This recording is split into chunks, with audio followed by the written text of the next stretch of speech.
few things define a person as much as this question that I'm about to ask you next. It says everything. It's a peek into your soul. It's a window into your psyche. And I cannot wait to hear your answer to this following question. Dave Kellett, who are your 3 favorite Muppets? My 3 favorite Muppets? Your 3 favorite Muppets. In other words, not the ones that you think are like the 3 most popular in the world or anything like that, but the 3 Muppets, if you had to point to them and say, that is quintessential Muppethood, what would your 3 be? Okay, so my personal 3 favorite Muppets, not like these are the 3 most popular Muppets. These are the 3 most famous Muppets. The ones that you have the greatest, that bring you the most joy, that you love the most. They come on the screen and you're like, oh, finally, it's Rizzo the Rat. Right. Okay, so I will say I'm going to couch it within the context of Star Wars. Much like Boba Fett makes a brief appearance here or there, and you get so excited every time you see Boba Fett, my favorite Muppets are the ones that are like, they're walk on for 2 seconds, they deliver a line, and then they're gone again. You know what I mean? Like New Zealand, the guy that throws the boomerang fish, for example. Yes, New Zealand is great. I love that his name was New Zealand. I forgot about that. God damn it, how high were they when they came up with New Zealand? I tell you what, people don't realize it, but like if there was ever a duo that was absolutely just smoking weed and coming up with Muppet names, it was those two. Yeah, just it was Jim Henson and Frank Oz. Yeah. Okay, so New Zealand is hilarious. My 3 favorite. Okay, number 1, as far as just absolute throwaway character that consistently makes me laugh, is Pepe the King Prawn. Oh my gosh, he is. Pepe the King Prawn. Yeah, he's a latter day Muppet. Like, I don't even think he was around when Jim Henson was doing the Muppets. I would have loved to see what Jim Henson and Frank Oz at their height would have done with Pepe the King Prawn. But I think he's a hilarious Muppet. He makes me laugh every time. I would say the captain from Pigs in Space, Link Hogthrob.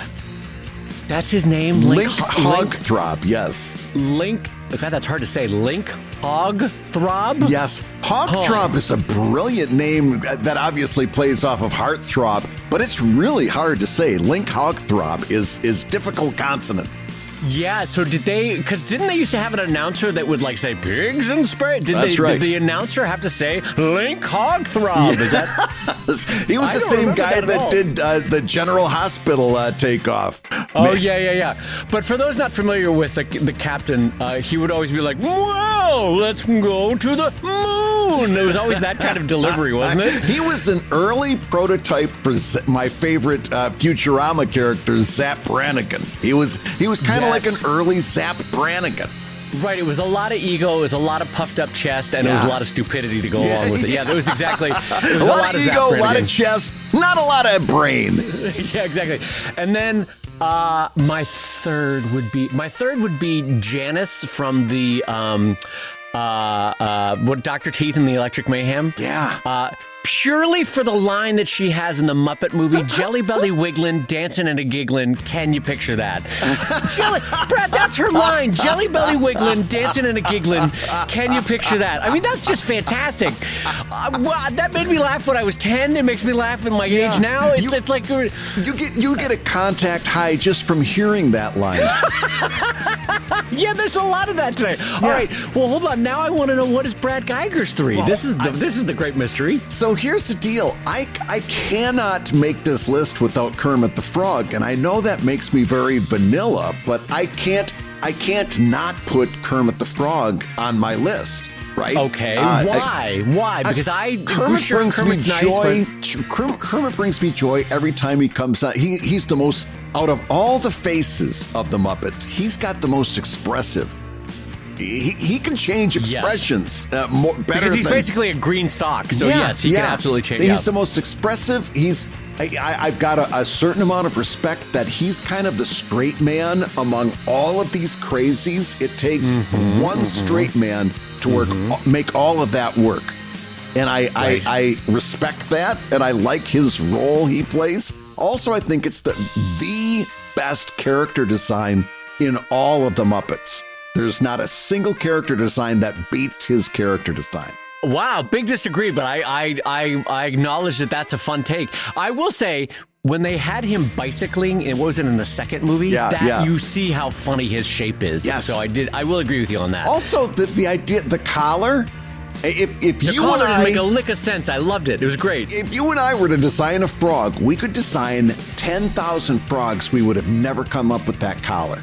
Never come up with that or collar. that little Absolutely. eye, you know, it's more like a goat's eye than anything else, but those eyes, those pupils, I think Kermit the Frog is brilliant character design. I'll fight you on that. All right, so that's your number one. Number two, I'm gonna call in on Audible a little bit, because you cannot have a list of the best Muppets without these two that act as one, and it's Ernie and Bert. You cannot have the Muppets without the classic comedy duo. Every time it's either Ernie and Bert. Also tied for second place is the aged Ernie and Bert, which is Statler and Waldorf, right? But they, anytime they come on the screen, you know it's going to be hysterical. They've never not hit. It's either Ernie and Bert or Statler and Waldorf. Same thing, when the camera swings to Statler and Waldorf, you know it's going to be funny. When Miss Piggy sings, sometimes it's good, sometimes it's not so great. Gonzo is a great character, but sometimes he gets a little grating on your nerves, right? He's kind of a try-hard. Statler and Waldorf have never swung and missed, and neither have Ernie and Bert. So that's kind of my Audible that I'm pulling in there. And for my big swing, I will say there has never been a better parody of a certain framework of America than Sam the Eagle. Sam the Eagle was a great burn. He was a great burn. And it went right over my head when I was a kid, you know, back when we were watching the Muppets in the late 70s.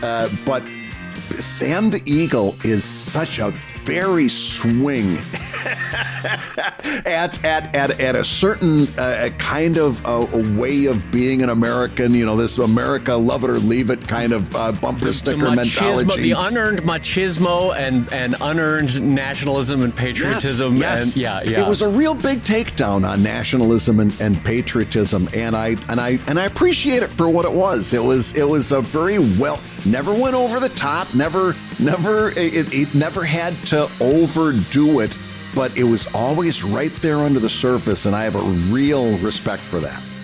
Also, Sam the Eagle as a delivery mechanism, his specific kind of jokes were, just as a joke delivery, was fantastic. Also, design-wise, Brad, I don't know if you've Googled Sam the Eagle recently, but like, just a bonkers design for what an eagle should look like. What color is that? What are the eyebrows doing? What's going on at the side of his face?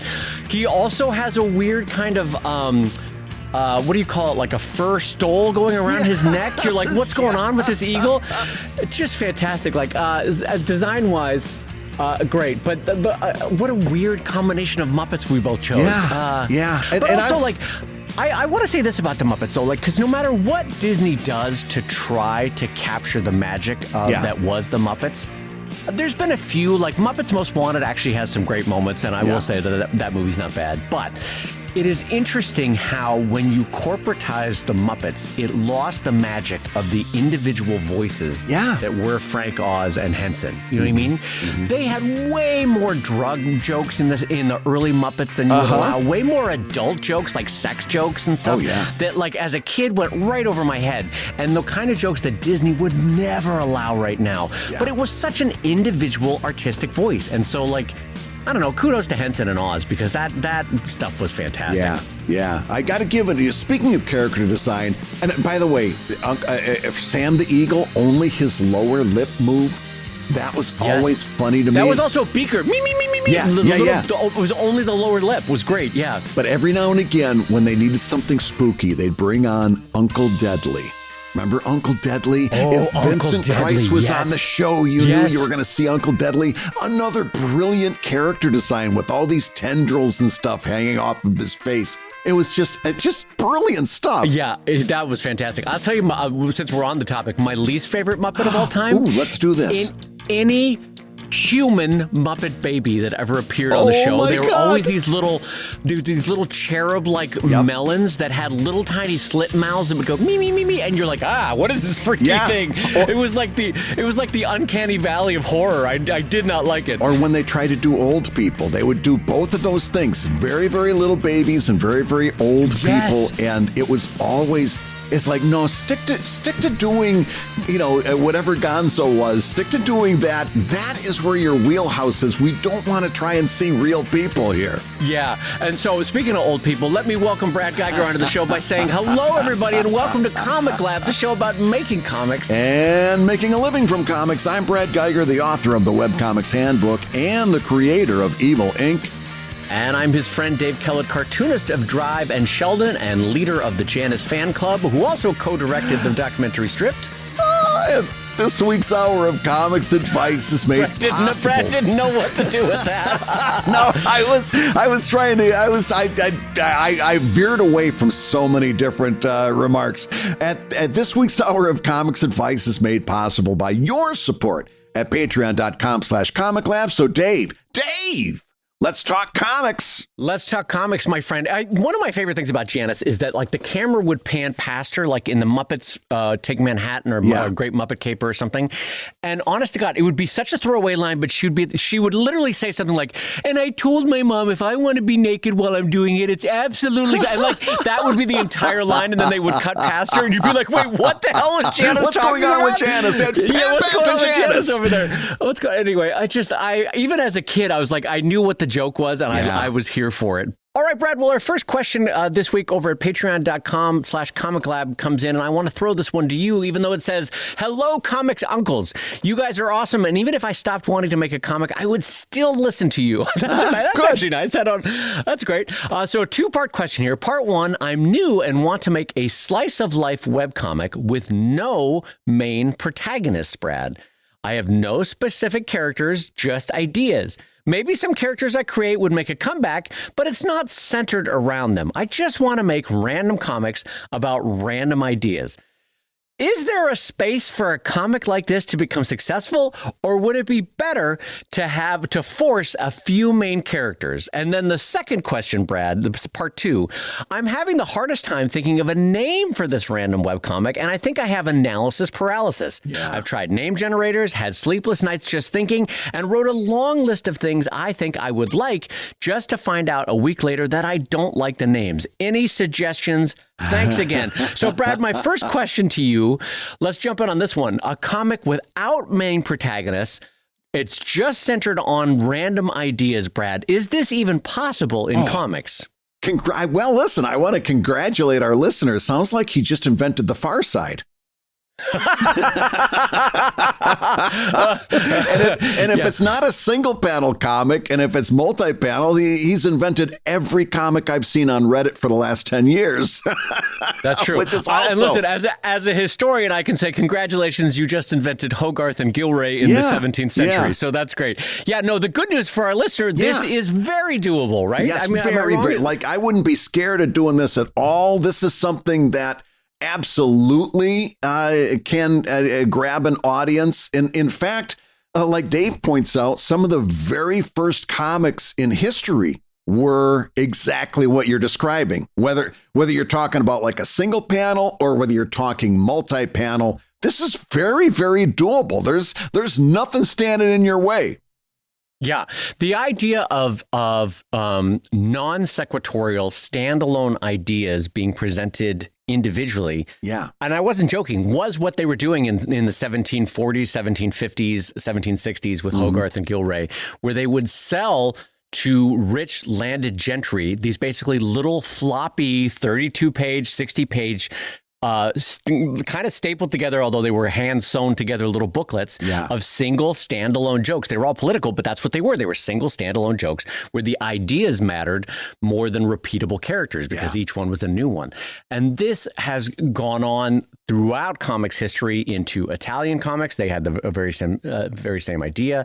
Russian comics pre-World War II had the same idea. And then you had it all throughout American and Canadian comics with the single panel. This is Speed Bump. This is The Far Side. This is Bizarro. This is, I could name dozens and dozens of comics that have this same concept, right? Every comic you've seen in The New Yorker fits into that. Yeah. And then even comic strips. There are certain comic strips that do this without characters, Brad, right? Can you name a few? Well, like I said, Reddit really is swimming with this, but I would consider, even though Sarah Anderson's Sarah Scribbles has that character that appears all the time, kind of as an avatar of Sarah herself. It's not really a character so much as it's an avatar of a person speaking on behalf of the artist. It's a delivery system. Yeah. It's a delivery system. Cyanide and Happiness and all of the comics that came after that, which were kind of falling it into the and I don't know that that's a good heading for it, but stick figure comics, right? Where the characters were nothing much more than a stick figure, and they would go about and deliver the important thing, which would be the joke. And we can also include our friends over at War and Peas. This is a multi-panel, but basically idea-driven, concept-driven, rather than character-driven. Perry Bible Fellowship, also comic strip, multiple format, but very often comic strip format, but an idea delivery system, not a character delivery system.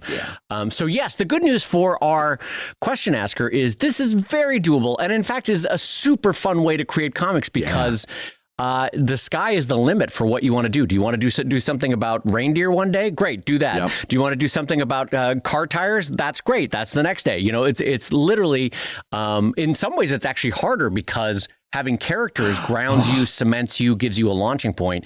When anything is possible, when everything is possible, sometimes it's hard to nail down what to do that day. You know? I have such a hard time. That's why I really have to kind of force myself to do single panel comics with no characters, because it's so different than the way I write for Evil Inc.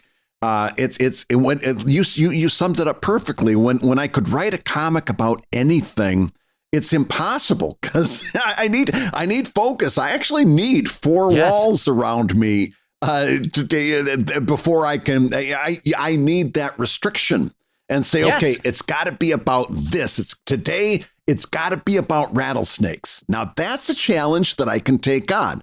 But if it could be anything, I almost need to. If it isn't there, I need to artificially rope myself in and say, okay, tomorrow's comic could be about anything, but I'm gonna just say it's got to be about this topic, and then sweat it out from there, right? And we don't actually talk about this a lot on the show, but Brad and I are both big proponents in how constraints help creativity. That, you know, in the early 2000s, there was a lot of talk about, the infinite canvas, the infinite scroll. And also, do you have to go vertically? Do you have to go horizontally? Can you go in all directions? Can you? And it's like, well, yes, you could. You could. But there is actually success and joy and repeatability in constraint. And repeatability is something that we don't often talk about the value of constraints. But the idea of knowing before you even begin an Evil Inc. page, that look, it's going to be about 9 panels. Let's get a drive page. Our drive page is going to be about 6 panels. A Sheldon comic is going to be about 4 panels. A Far Side is going to be a single one. No matter what your constraint is that you put on yourself, knowing that there is a constraint to at least bounce off of is an incredible trigger of creativity. I found that out the hard way back in newspapers, because when I worked at my first newspaper in Canton, Ohio, they really loved to be able to have illustrations with the certain stories, especially stuff like that wasn't hard news. They'd like to have an illustration, and they loved the way I illustrated at the time. And so very often they would come back and say, we've got a story about how difficult it is to walk your dog when there's been a blizzard, right? And we had a blizzard, and the snow was waist deep. And a lot of people were saying, geez, I got to walk my dog. But A, the dog doesn't want to go out there. And B, the snow's up over his head. How does he? So, and then they'd say, here's the story. We need an illustration to go with it. And that one came very easy. Actually, that was the greatest illustration that I had to fight so hard to get in, because it was just this big expanse of white. But then you just saw this little dog's paw sticking up out of the snowbank, and obviously a lifted dog's paw means only one thing, right? Right. But because it didn't have a lot of detail, they had a really hard time letting that go. And I'm like, trust me, it's going to communicate. Just let this. It's everything that the story is. It's a dog in over its head, and he's going to the bathroom. Right. But all of those, they would bring me the dangest stuff, and I'd have to do an illustration. And because I was me, I had to try and find some way of doing it clever or funny or something to hang your hat on. And a lot of times it would take me like an hour or several hours, maybe a day, if I had that kind of runtime, which was kind of unique in newspapers. It didn't happen often. Right. But at the end of the day, when I would look back over a year's worth of work to submit to awards and so forth, those were my best ones, where I was absolutely under the gun trying to come up with something for this dumb idea that some reporter wanted to do a story about. A lot of times that was the best stuff I ever did. Yeah. It's this is a half-baked thought, but I want to put it out to you, Brad. Yeah. And we will get back to the question asker's two-part question, but I want to play on this. The idea of the importance of constrictions is that when there are constrictions, you then get to focus in on the concept, right, rather than having to also figure out the conceit, if you know what I mean. So here's what I mean by that. So the far side has a constriction of, listen, I've got to put this comic into this square. The Family Circus, I've got to put this comic into a circle, right? Whatever the construction is, that's the binding unit that you stick to, right? So then you focus on the concepts. Yeah. What are the concepts in the comic? What are the ideas? And then that plays out.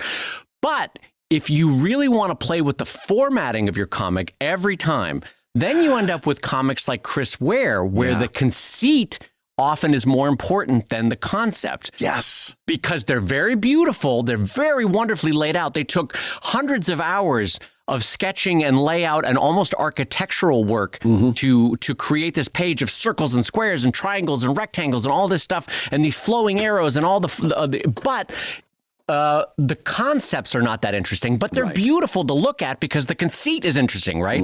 The envelope that they're in is more interesting than what's in the envelope. Whereas with the far side, what's in the envelope is way more important and what's more important than the envelope itself, because it's just a square. Who gives a shit? You know what I mean? It's just a panel.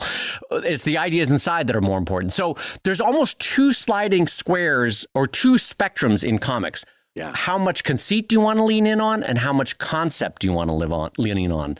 And I think I'm making sense with that. Brad, does that make sense to you, that there's two sliding scales for all of us? That's a really interesting way to look at it. Yeah. No, I would sign off on that 100%. That's a great way of looking at it. All of which to say, this question asker, we think that you could absolutely do a great comic this way. You know, and all the side talk about, like what Dave and I like to do. Don't let that deter you from doing the thing that you're doing, because, there's a lot of people who do this very, very well. So first question, go for it. You're going to have a great time. You're going to be wonderful at this. Let's talk about the second question, and that is, how do you come up with a good name for something like this?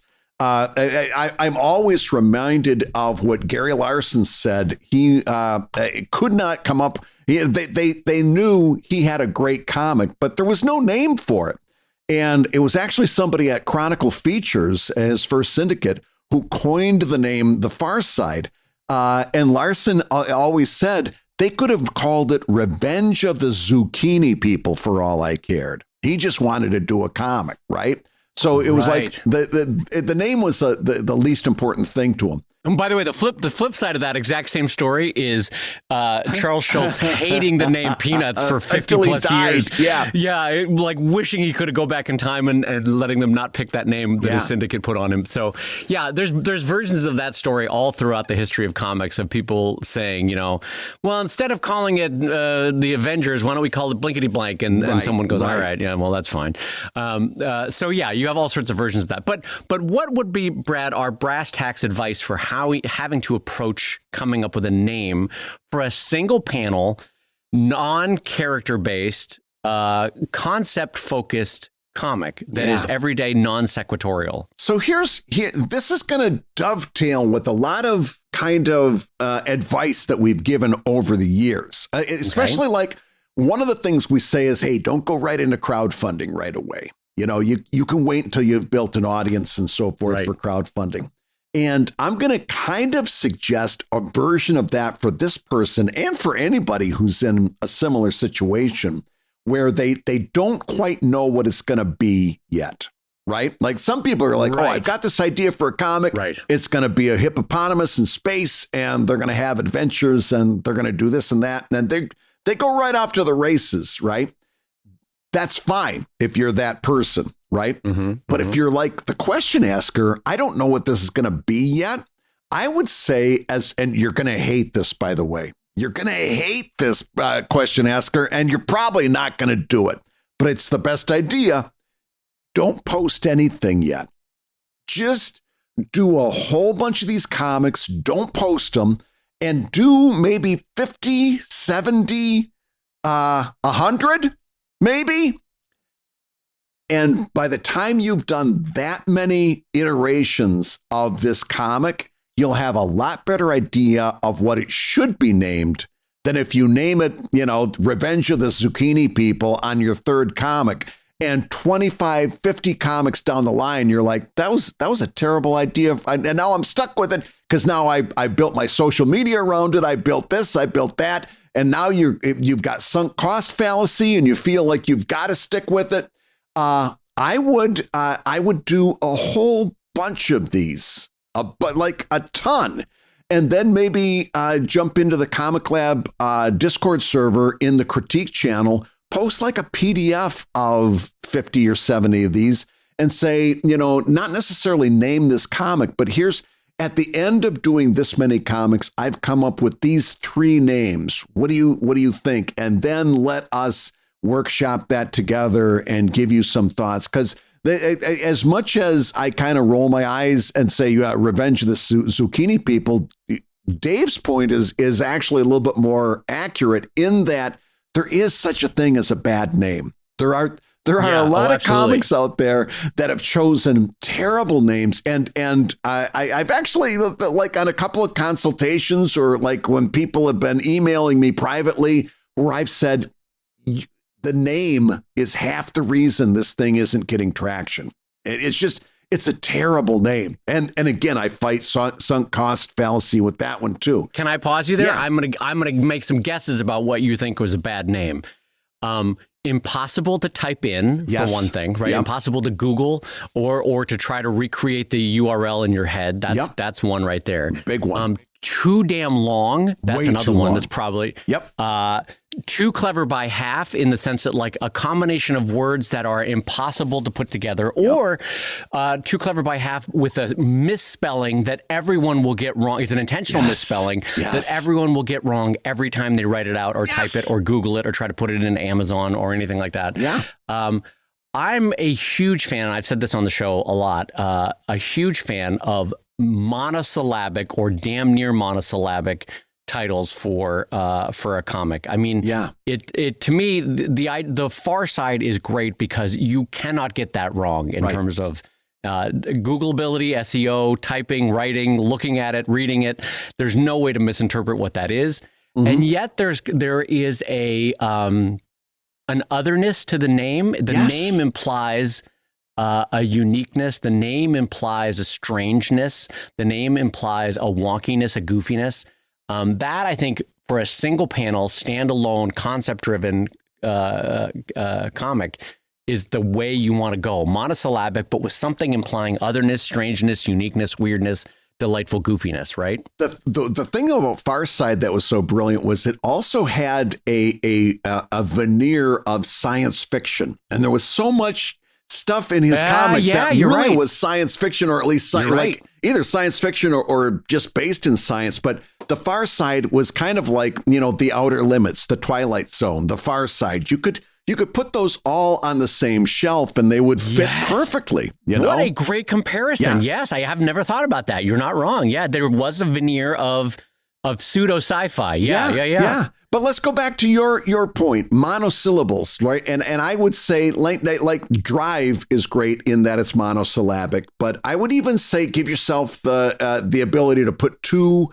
monosyllabic words together if you want. For example, going back to the Far Side, let's look at some other single panel comics. Speed Bump, perfect. Yeah, two words, great. And it gives you an idea. Loose Parts, brilliant. Right. Brilliant. I think Loose Parks, and again, also Loose Parks as a wackiness to it. It's like none of this stuff fits. It's very well suited to that comic. Loose Parts is good. War and Peace, technically 3 syllables, but it's the War and Peas. I think that's a good name for a comic. I like those. I like the idea of sticking with 2 single syllables. I think that's a real good place to start. Right. And 2 monosyllabic words that are non-sequitorial, meaning one of them modifies the other one in a nonsense way, that I think that's very handy as a guide point. And so why do we say this? Because memorability, typability, repeatability, easy for titling on book covers, easy for remembrance on the part of consumers and readers. There's a whole bunch of reasons why movies are leaning towards monosyllabic and single syllabic titles. But it's also, there's something about concept-based, non-repeatable character comics that require you to encapsulate it with something goofy. And so I personally want to disagree gently with my loving friend Brad Geiger about this idea of like doing 100 before you share any of them under a title. Because I think there is something of an advantage in knowing what umbrella they're all going to live under. There's no way for me to quantify that. Like there's no way for me to say, the comics are going to be better if you know the title, or the comics are going to have a cohesive theme if you know the title. They won't, and they don't. But something psychologically in me is like, look, you got to have a title. Get the title down. Like, because also shit or get off the pot. Like, if you can't come up with a title, then what are we even doing? Like, I know titles are hard. Every book that I do, I sit there and I curse at myself because I can't think of a title. Yeah. But you gotta, that's the first step among 1,000 that you've got to take with this thing. And so you've got to put one foot in front of the other and just do it. We've got a real chicken and egg thing going on here because we literally are arguing what came first, the chicken or the egg. And actually I'm going to kind of double down a little bit. Okay. In other words, I could see sharing these someplace. Right, but not officially yet. Like in your personal, maybe social media. Okay, if you wanted to share them and get feedback on them. But I wouldn't settle on. I would not settle on a title for at least 6 months of steady putting stuff out there, because eventually something's going to reveal itself to you. If you try to shoehorn it in and they say, okay, everything I'm doing now is under this umbrella, it's too early for that, I think. Right. You know what? That idea I really love. And here's my hesitation for Brad earlier idea of not sharing the first 100 is that when you're starting out, you kind of need to be sharing. You need to get the feedback. It's part of the process. It won't be 100% helpful and it won't always give you clarity, but when you're working by yourself and you're at your desk in your little studio and you scan it or you make the JPEG and then you send it out, there's something to that about getting the feedback and seeing what's working and seeing what's not working. It's an important part of the process. So I was really hesitant about Brad's idea of like just hold on to 100 and then put forward a PDF with a list of names. I will be honest, I like Brad's idea. This part I do like. Yeah. Brad's idea of sharing at smaller levels on social media or with family or in your own little network of emails. Yeah. And then after 20, 30, 40 of those, putting forward a list of your favorite 3 names and seeing what people resonate with. Yeah. I don't hate that idea. I don't hate that idea. Yeah. I just like what I don't want to see is this person come up with a name and then I get the Blue Sky account and Twitter and Instagram and Threads and Reddit and start and then like next Thursday be like, oh, that was a terrible decision. Right. And then you've got sunk cost fallacy and it's like, well, I've got to stick with it. There's nothing else to do. Yeah. So I think there might be a happy medium in there between doing a whole bunch of them, sharing them at the small level, and then seeing what reveals itself to you. Right. I'll be honest, Brad. I know of a cartoonist, really handsome cartoonist. We rarely talk about that in cartooning. Really handsome cartoonist that had done a science fiction cartoon that he shared on Saturdays on his website when he first got started, and didn't have a title for it, Brad, for the first 6 months. No, wow. but was so handsome that powered through it, you know what I mean? But knew that he wanted to share the comic, just didn't yet have a landing point for what he wanted to call it. And so he, among his handsomeness, his original idea for the title was it was going to be called Gravity because it was about gravity wells and about, And then he realized that in and among his handsomeness, he realized that what he wanted was something that focused on the sort of the Hitchcockian thing that made the whole story possible, which was the drive that made these starships fly, and also who drove them, because that was going to be a key part of the story. Who's and the also driver? Who was the driver, and what was driving them in their heart, what was their motivations. And so all 3 of those things ended up being a really nice summation of what the story was about, the thing that drove them, who drove it, and what was driving them to drive it. And so he came up with the title Drive, but that didn't happen, Brad, for 6 months after he handsomely started the comic on his website. So I can think of a very famous, very handsome cartoonist who did that exact same technique that you've discussed. So, and he just thought of it in conversation.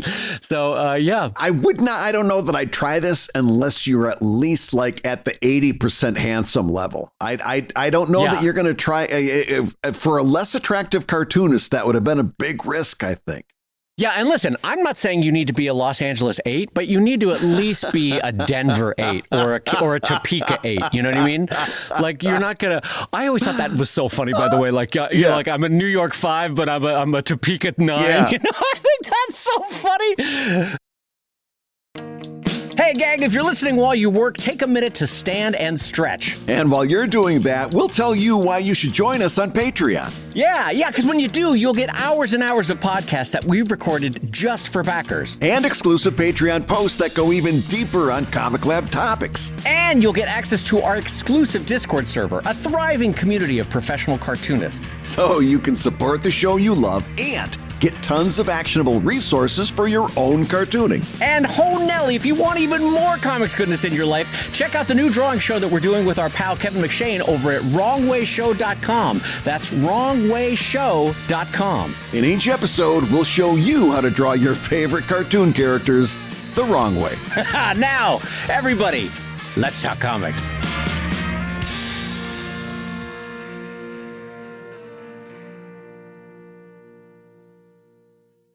Well, listen, speaking as a Philadelphia 3, I'm going to suggest that because we've got a bunch of updates that we've got to do, and we're going to run out of time. So let's get to a few of the updates from past shows, and I'm going to go right into one that I've been waiting to do for a long time.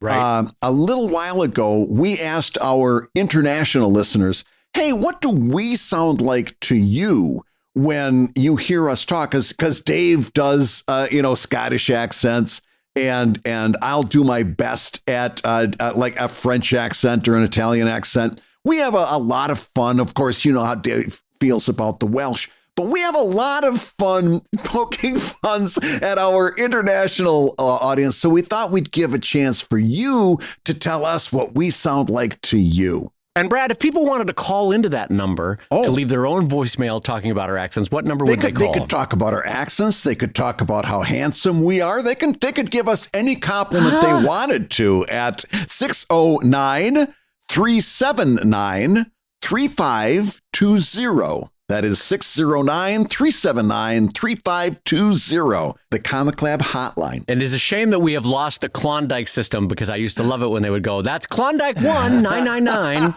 I don't know why we ever had the Klondike system in there. I still don't understand. Was that what it was? Yeah, I was going to say, I still don't really understand how that was supposed to work. Like Ferndale 9 or the most famous one of all history, Pennsylvania 65000. Didn't understand how any of that stuff was supposed to work. That didn't make a lick of sense. All right, so anyway, before we jump into anything, gang, just know that this is people talking about Brad Geiger and Dave Kellett and their accents. Hi, Brad and Dave. It's Beth from Mexico.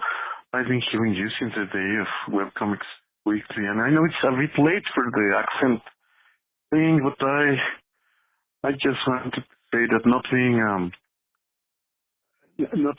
native speaker, I find very little differences between your accents, but I always found very funny the way that Dave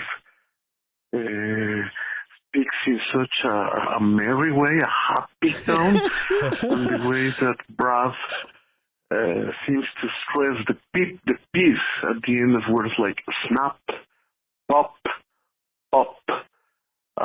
That's the main difference I see in his accent from Dave's. Thank you very much for all the work you've been doing for all these years.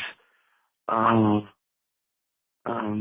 maybe that's about it. My name is Beth. I'm a graphic novelist from Mexico, and my latest comic book is the Mexican chapter on Superman, the World from DC Comics. Oh, cool. Thank you very much. Keep up the good work. Thank you. That's awesome. Fantastic. Thank you for that call. And Brad, I just want to say before we talk about anything else, I love that we are distinguished by I'm the happy, cheerful one, and then there's Brad. Sometimes Brad says words that end in P. No, but you do have fantastic elocution, which is not which is different than electrocution, by the way. But you do have a heavy pop sound. I've noticed that myself. And is that a Michigan thing or is that a Brad thing? I think that's a Brad thing. I think part of I've talked about it before. I've lost a good degree of hearing on my left-hand side, and so pronouncing and enunciating correctly becomes a little bit more high on your mind than it does because I misunderstand so many things people are saying because they won't freaking enunciate. It's not my fault, Dave. It's all their fault. But you never did something like Toastmasters or one of those speaking groups that taught elocution. Okay, so did you ever walk the boards? Were you ever a actor, Brad? Oh, I was on camera all the way back in high school. But yeah, I was the male lead. I was the male lead in a Thurber Carnival, a play that was built around James Thurber's work.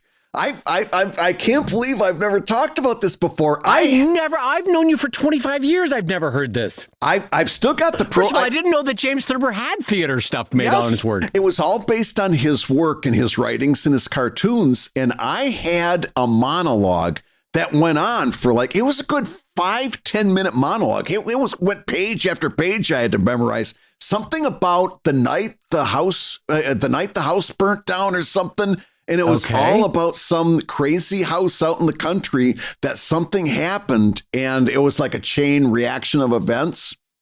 And I was the only person on stage. I had to carry this whole thing on its own. As I remember, I was brilliant, but I don't have a great memory. You do have a fantastic elocution, though, so that's good.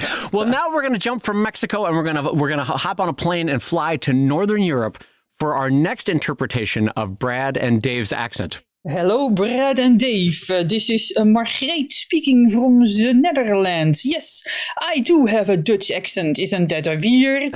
Well, here's what the two of you sound like to my sophisticated European ears. This is Brad. Any one of you lily-livered, low-legged varmints care to swap leather with me? And this is Dave.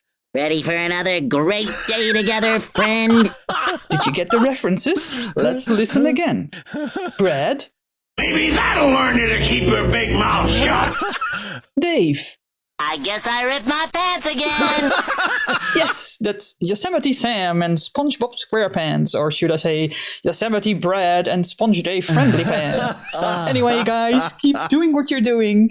I'm enjoying Comic Lab very much, no matter what accent you use. Now, Dewey. Oh, that's fantastic. And actually, she sent along a beautiful, we'll put it in the show notes, an absolutely gorgeous illustration of both of us as those characters. There's me as Yosemite Sam, you as SpongeBob, and we'll put that in the show notes. It's gorgeous. Oh my God, that is fantastic. I love the idea of you as Yosemite Sam. Yes. I mean, it perfectly matches both the 10-gallon hat that you love to wear. Yes. Your 4-inch legs, which are, I've always noticed. I've always commented on your 4-inch tall legs. And the 2 6-shooters that you carry around in places that you should not have 6-shooters. So. That I like to shoot directly into the ground and lift myself up as a result. Yeah. And meanwhile, all my arguments, I'm full of holes. So there we go. So both of us. I like that she also chose one where he says, oops, it looks like I ripped my pants again. Because that's actually something I've heard you say in real life. Yeah, that's 100%. When you wear jeans, past the 10-year point, you're going to tear them, gang. Yeah. Oh, God, They're going to tear at the crotch. So anyway, let me jump in with one update for the show, Brad. I believe, if my timing is correct, that we are in the final week of the Kickstarter for my new book, Double Dog Dare. And if you have not gone over, I would love it if you would join us over at doubledogbook.com. It is a fantastic book. I'm super proud of it. It's going to look great. It's going to read great. It is simple, goofy, delicious joy, and it is escapist fun from the world on fire out there. And so do jump over to doubledogbook.com. I believe we are in the final week, if I have my calendar right, and I would love to have you join us.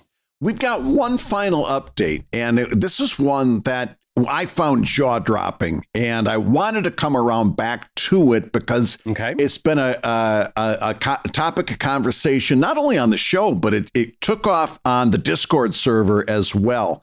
And that is this. Dave was talking a couple episodes ago about leaving Amazon Advantage. And he said, listen, I just know I'm not doing real well there. I send them a book, they send the book back, then they order the same book and I send it back to them. And he goes, I have to be, I have to be doing terrible on Amazon Advantage. And we ended up finishing up that episode. Dave texts me later on in the day and he says, you'll never believe this. I just did the math. And Dave, I'll let you take the story from there.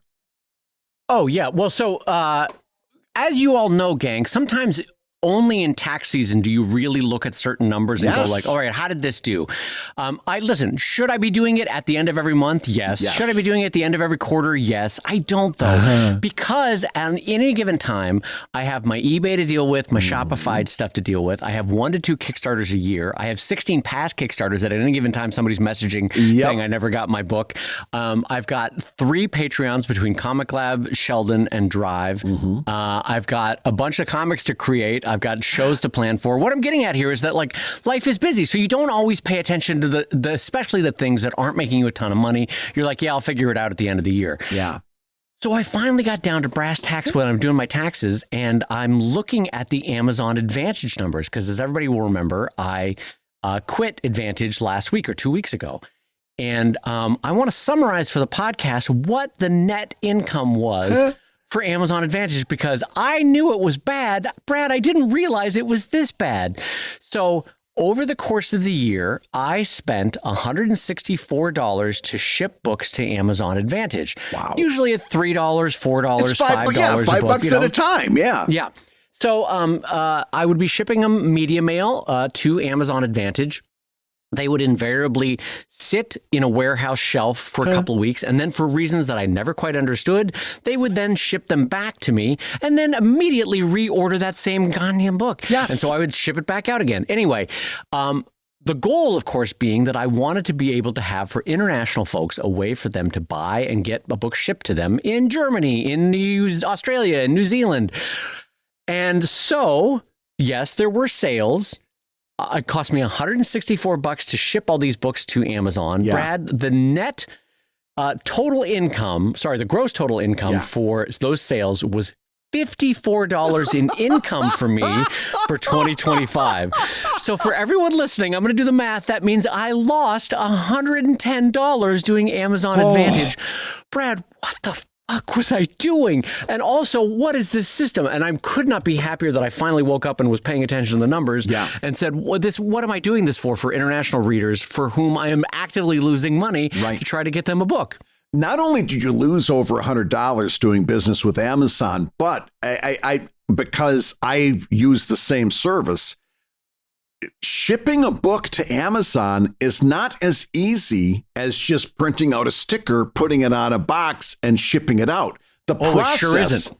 The process of getting this shipment prepared, literally for just like one book, or maybe they'll order 2 or 3 at a time, but to get one box packed up and shipped takes me between 30 and 45 minutes, start to finish, to do all the things that they tell you that you need to do this and to do that, and to have this thing put over here, and then you've got to download that. Then you click a button that says print, but it doesn't print. It gives you a PDF, and then you've got to open the PDF and print. There's not a single thing that does what it says it's supposed to do. And not a single step that's easy? Yes, absolutely. And you've got to have this. And by the way, by the time some of the questions, I'm just going to put it to help out Brad on this. Yeah. Some of the questions are like, is this a QS92 or an AR43? And you're like, what the hell is any of this? Who knows? And then you've got to dig around their website and try to figure out what the QS92 is. It is bonkers confusing. Yes. And by the time I'm done with one of my packages, I have 3 different stickers that I have in different places in the box. The one sticker that the post office uses, and I got the lady at the post office once was like, "You've done this all wrong." And I said, "Wait a minute, it's for Amazon." She said, "Say no more." And she accepted the package because they see this like all the time. One sticker is the postage. On the flip side, you've got to have another sticker that's kind of like the bill of lading, and a third sticker that has a bunch of other information on it. And if you don't have that stuff, that's a one-way ticket right back to your studio. You're printing stickers upon stickers and you've got to write on the back postage on the other side, and then draw an arrow in case the post person doesn't know what the other side is. We always draw the arrow. I never understood that. Post is on your other side, and then an arrow. It's like, I think they know what the other side is, but you got to do it because it's it's in your head. You got to do it. 45 minutes it takes me to do one little shipment for Amazon that I know I'm going to see again in another couple weeks. And just to build on Brad's point, so Amazon has these labels that you print out to put on the package, which are technically by USPS standards illegal. Like, you're not supposed to put other stuff on there. And I'll tell you why. Because like Brad said, if the Amazon sticker is on the opposite side of the box, I have learned, Brad, different from what you just said, I've learned that I've had to put Amazon right next to the U.S. Postal Service label, or else if it gets machine scanned and it only reads the Amazon label, it assumes that you've put a label on there that doesn't have postage and sends it back to you. Jesus. So then you have to buy postage again. So then you can either get it rejected by Amazon, or because of Amazon's stupid labeling, you can get it rejected by the USPS. Yeah. So I would have to multiple times send it by. Anyway, all of this to say is, what a cluster F. It was the worst process. I could not be happier that I'm not doing it anymore. Does this mean I kind of don't have a great way for my international readers to buy a book? Yes, unfortunately it does. But you know what? I was paying money for them to have the right to buy a book through Amazon. What was I doing? And so anyway, only with the clarity of tax season did I learn that I was losing $110 a year on this stupid process. Plus hours of frustration for Beth and I, as Brad said. Well, because it's not a quick process to get this thing boxed up and shipped. It's a long, extended, frustrating. Simple things that should, like I said, when I hit a button that says print this form, I expect a print dialog box to come up and send it to my printer. Never happens. Instead, it downloads a PDF. Now I got to go find the PDF. I've got to open the PDF. I've got to print the PDF. I've got to get the print settings right for the PDF. I hate it. I hate it with a white hot passion. So I think you made a good decision getting rid of them. Yeah, and honestly, if you ever wanted to see, like Marguerite said, that Brad looking like Yosemite Sam, watch him do the Amazon packaging, because that's then he'll Vermint. Can you do a Yosemite Sam? Let's hear you do it. I actually got lightheaded there for a minute. I was going to say you went very red. What was his? Oh, you darn Soren! What didn't he have? Like sort of like pseudo cussing kind of thing. Yeah, like you can't Soren Vermint. I'll show you. I'll give you a thing or three. Yeah, that what a great character that. So listen, let's as we're running out of time here, let's see. We got one question that we held for the last couple that I think is we can answer it fairly quickly, and it's such a good. It's a fun question, but I don't think it's going to take us long to answer it. So I'll give you this question, Dave Kellett. A fellow comic creator asked me recently if a character's word balloon seemed sarcastic enough. And that's how the message starts. She says, this gives me pause, as I'd never really done such a thing before. I usually tried to show this with a character's expression. Do you guys have any advice on how to convey sarcasm in a word balloon for comics? Love the podcast. Thank you for all you do. I'm sorry I tripped over that read because this person had the word bubble. And as we all know, the proper terminology is word balloon. So I had to edit that on the fly. Well, I'm glad you added a little vocal sarcasm into that answer, Brad. That was great. That was very appropriate. Word balloon is perfectly fine for the way they've asked that question. Okay, so let's talk about this. The true answer is the best way to handle it is a 1-2 punch. The character should give you some physicality or some look, indicating sarcasm, and the type treatment and the word balloon itself can also lean in on this, because sarcasm is a hard thing to try to communicate with a static image and written language. So, because so much of sarcasm is about tonality, right? Oh, you did that so good. Oh, thank you, Brad. I appreciate I really appreciate your compliment, Brad. That was great. Because sarcasm's hard to do in the written language. And one of the greatest things that happened in post-war American comics, especially in the 60s, were and it's actually a lot of the head comics of Haight-Ashbury in the late 60s did this really well, like the Fabulous Furry Freak Brothers and Crumb and a bunch of other people. The word balloon themselves started to become a form of communication. Like with Mad Magazine, it was this square, boring brick of a word balloon, which I was like, my God, could they have done more low effort stuff in Mad Magazine? Yeah. But if you look at a lot of the Haight-Ashbury comics or a lot of the experimental comics, where again, going back on our earlier topic, they started to look at the conceit of the comic itself rather than just the concept. Like of a Dennis the Menace, there was zero conceit. It was a square. Dennis was in there doing something. He was being a little shit, and that was the joke, right? It was all concept. It was all concept, no conceit. Whereas a lot of the Haight-Ashbury comics, the pages would be melting, or there'd be star effects or this or that, because they wanted to also lean in on the conceit of comics. What could comics do physically, right? And so this is where you start to see for sarcasm a word balloon that is itself dripping, because sarcasm is dripping, right? So you would see little drips off of a word balloon in some of these experimental comics in the 60s. And you would see things where the text itself would have a like, I'm trying to think of like Contract with God, a great example of where the word balloons themselves would mirror what the cartoonist was trying to do with the tonalities of the words. So you'd see both the word form, especially with Contract with God, the word form and the word balloon doing a 1-2 punch of trying to communicate what the energy of the phrasing is trying to get across, right, Brad? And what else? What other techniques can you use? Oh, I think you hit the main ones. Right? Well, other than the facial expression or the gestures of the speaker, right? Like an eye roll or an exaggerated mouth off to the side, or some gesture depending on what the sentence is with the hands. I think your idea of adding in facial expression and gesture is a really good one.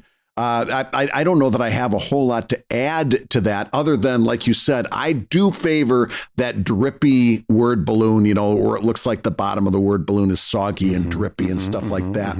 And just maybe consider what word you're bolding in that, because just Yes. like when Dave and I was doing sarcasms, you notice there was always like one or two words that we hit a little hard With a little lilt, yeah. Yeah, so you can bring that through in some thoughtful bolding, and then that's where your use of bolding throughout your comic is either going to hurt you or help you. Because if you and you see this every now and again, people bold too many words in a comic, and it loses. I'm looking at you, Walt Kelly. Yeah, exactly. And it loses all of its effectiveness. Whereas if you've gone several panels without any bolds, and then somebody comes in with sarcastic and says, "Well, thank you so much," right? If you bold so.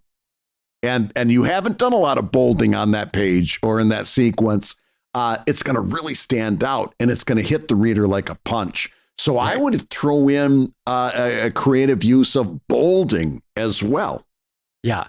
And as much as I was joking around about Walt Kelly, if you look at the techniques that Walt Kelly used, granted he used them too much and too voluminously, but Walt Kelly was a master of switching fonts, switching letter presentations, switching bold, italics, and sizing to give you an emphasis of what the word was trying to say, right? Yeah. He just did it too much, but he was very good at it.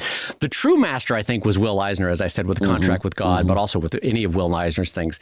Look at how he would present lettering, and the lettering would take on a form, not just... how's a better way to say that, Brad? It would take on an iconography rather than just having the simple letter forms. And so Will Eisner was a genius of that. But then you can also do, a 1-2-3 punch where you could have the letter balloon dripping.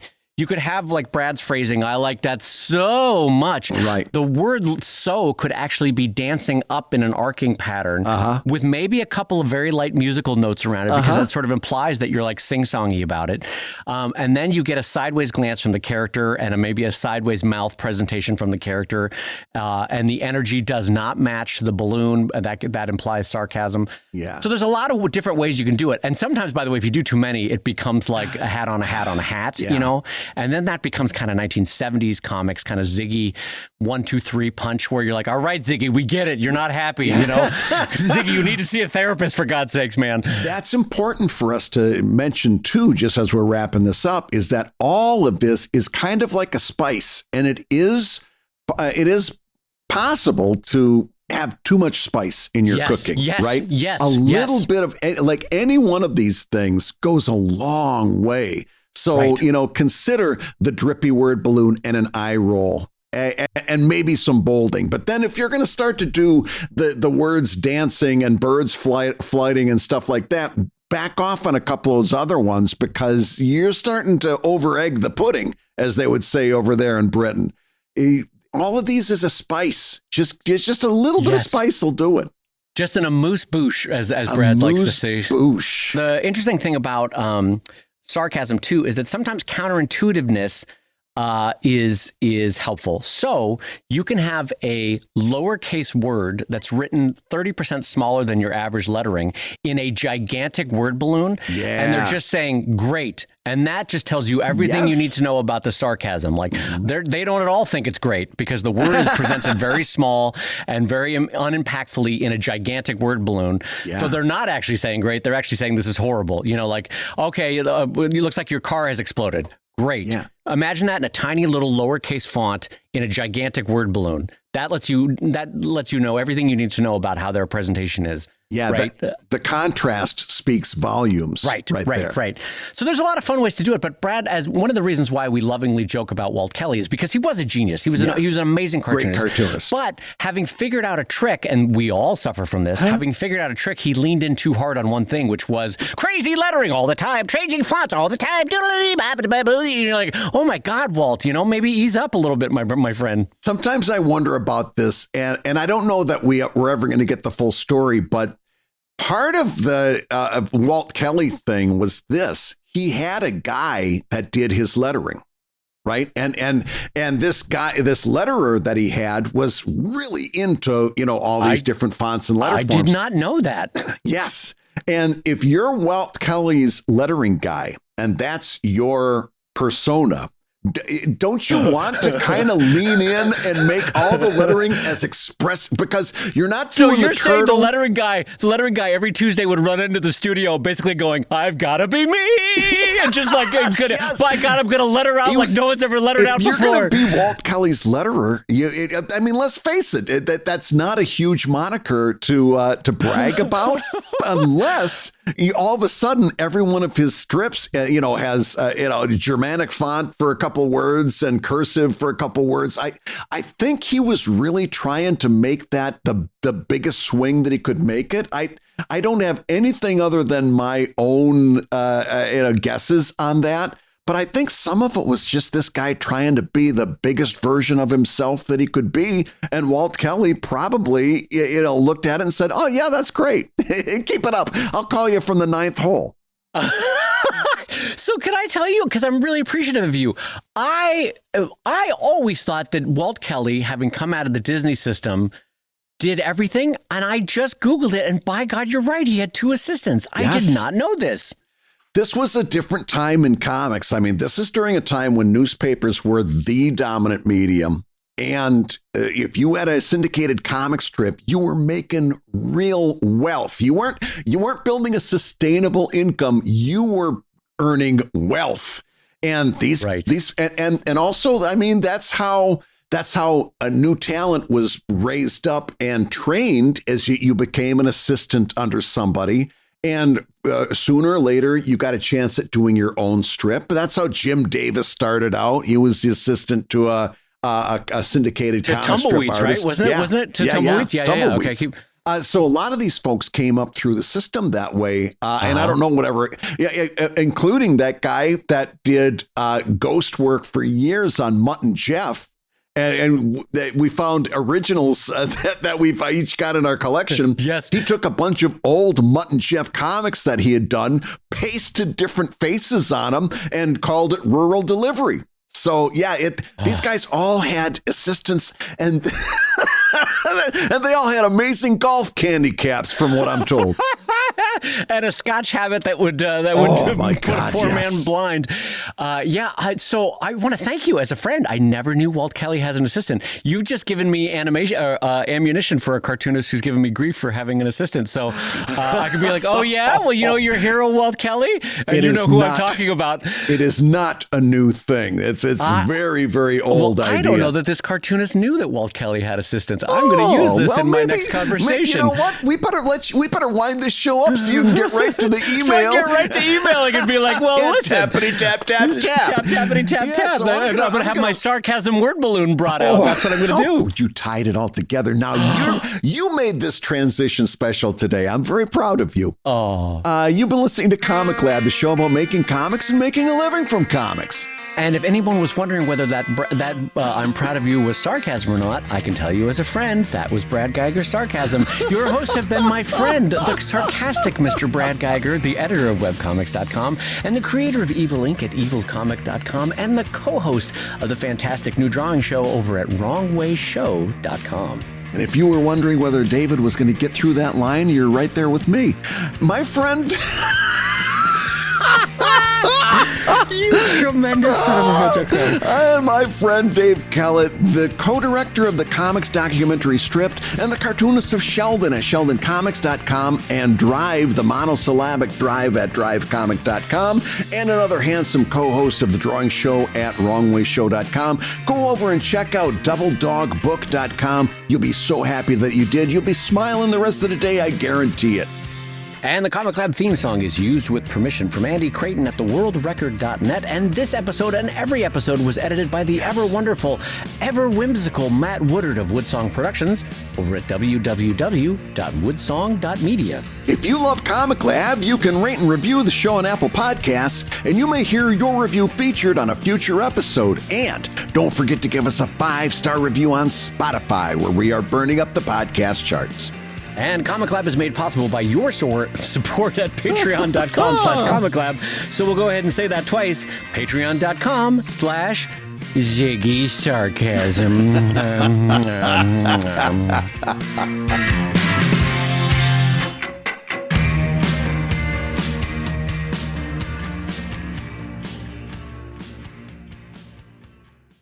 Oh my God, the specific look on your face when you are Googling something is so precious. Your whole demeanor changes. Oh my God, look at this. I see what 10-year-old Brad Geiger must have looked like. Your face becomes like this. Oh, Google, what do you got for me? Oh, I'm Brad Geiger. I'm Googling. I'm Brad Geiger. I'm Googling. It was both like sweet naivete, but also like deer in headlights. They're just like, oh no, what's the internet got for me? Oh no, I'm not sure. It's the same look if you've ever seen a baby that's breastfed and all of a sudden, mom starts to pick up the shirt. That baby is laser focused. And it's like, that's exactly what the look. And the little chin is like wiggling back and forth, like trying to get it in there already. That's you with Google. Oh my God, that's you with Google. You're like a breastfed child. Oh my God, this works in so many levels.